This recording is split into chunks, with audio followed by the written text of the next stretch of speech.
Hello BookTube and welcome to the Literary Buffet. My name is Louis and I was away for some time from BookTube. I was quite busy at work, but so now I'm back. I have some holidays, so more time to do some videos. I did miss Poetry Thursday a few days ago, so I'll do a Poetry Sunday. And I thought I'll read you something from a poet who is actually super well known, Percy Bysshe Shelley. I happened to actually come across this wonderful kind of like book of complete poems by Shelley yesterday at the used bookshop here in Germany. And it's actually, I didn't actually know that he had written so much. Actually, here, this is him. As you can see, it's him as a young man, and that's because he actually didn't get very old. He died, I think, at age 29. And I actually, I didn't know he had written so many things, and actually the book is like printed in like double columns. There's a lot of poetry by him. So, but I thought I actually stick to a poem that's very well known. It was actually the only one I knew of Shelley before actually getting this collection.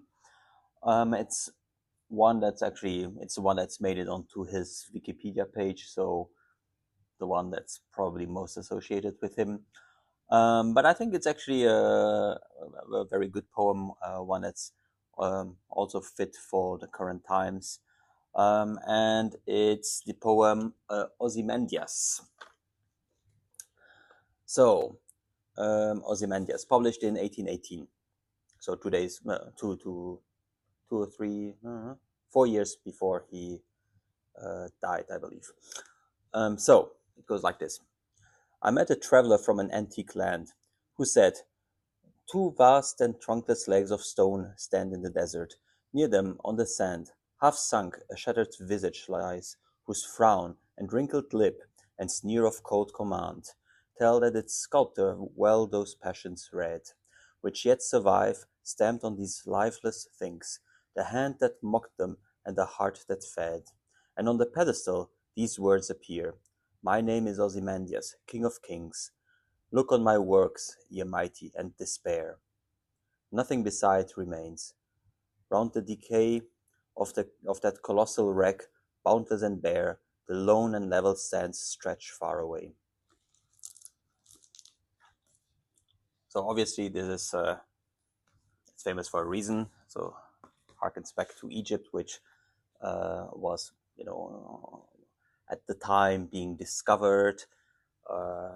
The soldiers of Napoleon and then British early archaeologists and then travelers and whatnot were discovering these statues of pharaohs and whatnot.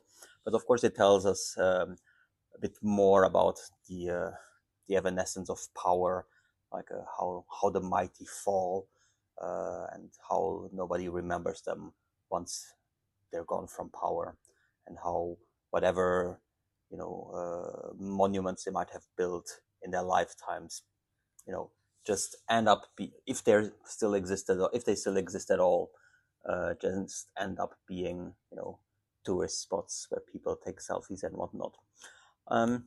So it's a very famous poem. I think lots of people know it, can find it everywhere, but still, in my opinion, quite resonant, and I quite liked it. So that's it for Poetry Thursday on a Sunday. Thanks a lot, and see you next time, BookTube. Bye.